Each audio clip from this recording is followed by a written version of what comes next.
In our first story, government is determined to push through the controversial e-levy despite stiff opposition from the public. President Akufo-Addo, in his recent comment on the subject, described as unnecessary the disputations generated around the passage of the bill. According to him, he is determined to find means of addressing the issue, and he was speaking during an engagement with the Volta chiefs. Government, in order to keep the country going, had to incur additional expenditures for the free water, the free electricity, the provision of free food. These were unavoidable expenses that government had to make. So the gap, the fiscal impact of what we had to do has been considerable. These are the efforts that we're now making, which are being resisted by the opposition to us, to try and close the gap. It's necessary for us to do so because that is the only way in which some of these matters can be addressed. It's not going to be possible for us in Ghana to continue forever to be dependent on foreign grants and foreign loans to keep our economy going. We ourselves will have to find the money for our development. And that is the reason why it's become necessary for us to introduce these measures like this famous tax, which has caused so much unnecessary, in my view, disputation.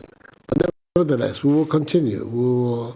I'm determined to persevere, to make sure that we find the means to address some of the issues that you have got. It cannot be done other than through government. Government doesn't have any money on its own.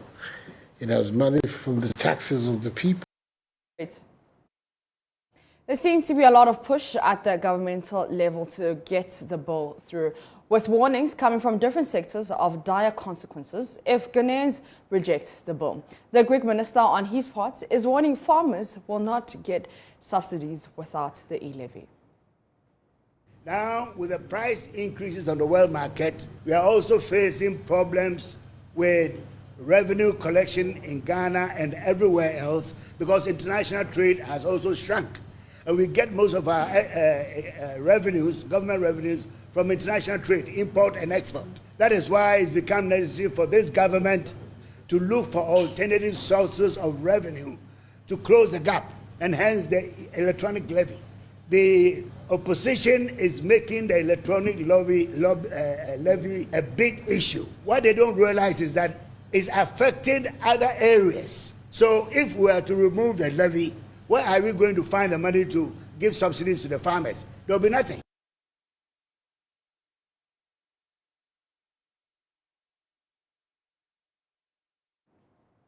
Roads Minister Kwesi Amoakata also says without e-levy, there will be no road construction. And also Chief Executive of the Public Sector Reforms, Thomas Kusi-Boafo, on his part, practically is warning that without the e-levy, Ghanaians should forget about free SHS, among other things. So what is the seeming fixation on passing the bill in the face of public outcry? Is there no other options available to government to raise revenue? Professor Lord Mensa is an associate professor of finance at the University of Ghana Business School, and he's joining us for that conversation. Prof, good morning, and thank you so much for your time. Yeah, good morning, and good morning to our listeners. Now, Prof, we're seeing government bent on passing this bill despite an overwhelming backlash. Like, what is at stake here? Come again, I didn't get your question straight. I'm saying that we're seeing government being fixated on passing this bill despite an overwhelming resistance from the public. So what is the stake here if the bill is not passed? Well, as the government wants... there's a dire need of funds. Government will always show that desperation. And it's unfortunate using the political muscle to run through this. But then we should also look at the economic consequence of it. Mm-hmm. Yesterday I was reading that over 3 billion mobile, mobile money transfers are short on the e-platform. So these are some of the things we are likely to face if we go ahead to approve this E-levy. But then we should also understand that the analog way of transferring cash is still in memories of Ghanaians. Yeah. We're not deep into this platform to say that it has become inelastic to the extent of people cannot do without it. They are still at the infantile, stage, and I can tell you that if we introduce this, mobile money levy, and we end up putting it at a certain threshold, there's a tendency of not achieving all the investment we've done in the e-platform that, in the past. Remember, this administration can only boast of, digitization and all those. And the ultimate goal of this digitization is to ensure that, government brings all the payment systems together for us to benefit from it economically going forward. Yeah. Unfortunate thing is that if we keep on pressing this, E-levy thing, and it goes through, we might end up, being in a situation where it will discourage people from using, mobile money platforms for transactions. And in the end, the benefit that we're supposed to reap, when I say benefit, it's not, short term, medium term. It's talking about long term benefit of the investment that we've done as a state, as a nation on this platform. We might not reap it. So we have to be careful of how we go about it. I will not advise the government to push it so much, but then look at alternatives.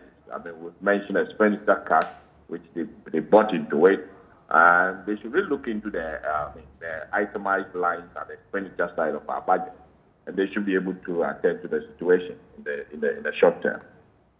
Now, so you said expenditure cap, and the roads minister said without the e-levy, roads will not be constructed. On the other hand, the Greek minister says farmers won't get their subsidies. What have we been doing this?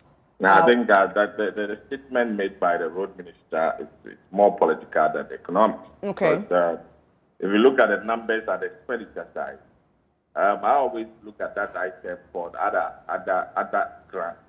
other expenditure. The other expenditure is a non-earmarked expenditure, and that's about 10 billion. And so I'm talking about this without looking at the capital expenditure where we get roads and all those things from. And we still have the capital expenditure intact. So for him to say that without the E-levy we will not get roads, it's unfortunate. Then I don't know what the capital expenditure is budgeted for. Yeah. Now, you've mentioned some other options that the government can take on. So if it is the only option, why are they not talking about a reduction of the 1.75? Yeah, well, what's happening is that, you see, every government wants to have that free space of spending. Okay. If they don't get the E-levy, their free space of expenditure is limited. Yeah. And usually, the free space is what brings about that kind of political, should I use the word masculinity? A way of showing your political muscle to indicate that you can provide something and you provided it, And so that is what they are pushing for now. And all has to do with, politics. Because at the end of the day, they want to provide something physical. And remember, all the investment that administration has done in the past 5 years are not things that you can easily feel, some things that you can easily catch. They have been, virtual investment that we've done. Yeah. PSHS is more or less a virtual investment, which the long-term, the benefits in the long-term, for it's a social investment. We've done some investment in digitization and integration of, data and all those. Those are not things that the people can easily see and feel. And pushing for the E-levy, I think that is where they want to, in the next 3 years, they want to start, And so I won't be surprised to see the E-levy itself mortgaged when it goes through, so that at least we can get some quantums of money coming in for infrastructure development, and then in the long term we use the E-levy proceeds to pay. That is what I foresee. But I would advise the government that, they go step by step. Not to look at, that kind of financial engineering mechanisms that we are expecting. All right, thank you so much for your time. That is Professor Lord Mensah, and he's an associate professor of finance at the University of Ghana Business School, and he's been engaging us on the E-Levy.